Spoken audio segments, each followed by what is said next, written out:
Vanoggend met Robin Bosman te praat, wat sopas as een van die toppresteerders aangewys is in die Wes-Kaap met 'n gemiddeld van 92,7%. Ja, Robin, dit wil daarom gedoen wees. Sê vir ons, hoe het jy hierdie groot mylpaal bereik? Hoe harde werk. Dis maar al wat hoe mense dit kan bereik. En ja, harde werk en ondersteuning van die mense om my. Dis wonderlik, en die feit dat jou pa miskien onderwyser by Swartberg Sekondêr is, het dit 'n bietjie gehelp?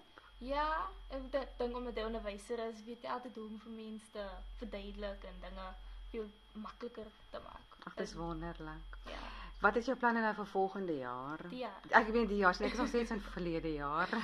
Die jaar, ek gaan begin vir my eerste jaar in Stellenbosch, by Stellenbosch.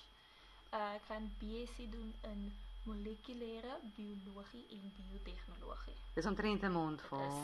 En wat hoop jy dan daarmee te doen as jy eers gekwalifiseer is? Ja, ek hoop om dan 'n dokter te word, dokter Bosman.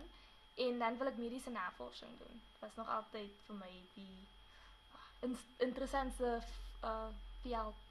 En ek sal baie graag medisyne wil maak of net mense se lewens beter wil maak. Wel, dis wonderlik en ons wens jou alle sterkte toe. Dankie.